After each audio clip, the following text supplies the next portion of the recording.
ഇത് Villupuram railway station. പോണ്ടിച്ചേരിയിൽ നിന്ന് ഞങ്ങൾ തിരികെ നാട്ടിലേക്ക് പോവാണ്. അവിടെ കണ്ട പിക്ചർ കണ്ടിട്ട് മീനാക്ഷി എന്തൊക്കെയോ കാണിച്ചുകൊണ്ടിരിക്കുകയായിരുന്നു കേട്ടോ. ഞാനും മീനാക്ഷിയും കൂടെ നാട്ടിലേക്ക് പോകുന്നത്. പിന്നെ നാട്ടിലെത്തിക്കഴിഞ്ഞാൽ റംബൂട്ടാൻ മുഖ്യം ബിജിലേ. ഇഷ്ടമാണ് എനിക്ക് കുറേ ഈ എക്സോട്ടിക് ഫ്രൂട്ട്സ്. നിങ്ങളെ കൊതിപ്പിക്കാനായിട്ട് കഴിക്കാമെന്ന് വിചാരിക്കരുത്. ഞാനിവിടെ 1 കിലോ അടുപ്പിച്ച്, അല്ല 2 കിലോ ആണോ അറിയില്ല, കുറേ അധികം ഞാൻ കഴിച്ചു കേട്ടോ. ഇന്നത്തെ ബ്രേക്ക്ഫാസ്റ്റ് ഇതായിരുന്നു. പിന്നെ അടുത്ത കാണിക്കുന്ന ഈ കാ നിങ്ങൾക്ക് എന്താണെന്നറിയോ മീനാക്ഷി? എന്ത് കായാന്നറിയോ മീനാക്ഷി? ഇത് ഡ്രാഗൺ ഫ്രൂട്ട്. അതെ അതെ, ഡ്രാഗൺ ഫ്രൂട്ട്. ഞാനും മീനാക്ഷിയും കൂടെ കുറേ അധികം ഡ്രാഗൺ ഫ്രൂട്ടും കഴിച്ചു. കുറേ അധികം അല്ല, ഒരെണ്ണമായിരുന്നു ഉണ്ടായിരുന്നത്. ഞങ്ങൾ രണ്ടുപേരും മാത്രമേ ഉള്ളൂ. നല്ല ടേസ്റ്റ് ഉണ്ടായിരുന്നു, നല്ല മധുരം ഉണ്ടായിരുന്നു. പിന്നെ ഇതിങ്ങനെ കളറ് നാക്കിലേക്ക് പിടിക്കുന്നുണ്ടായിരുന്നേ. അപ്പോൾ അത് കാണാൻ നല്ല രസമാണ്.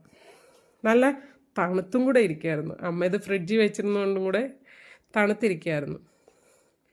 ഇതൊക്കെയാണ് ഞങ്ങൾ നാട്ടിൽ വരാനുള്ള മെയിൻ റീസണുകൾ.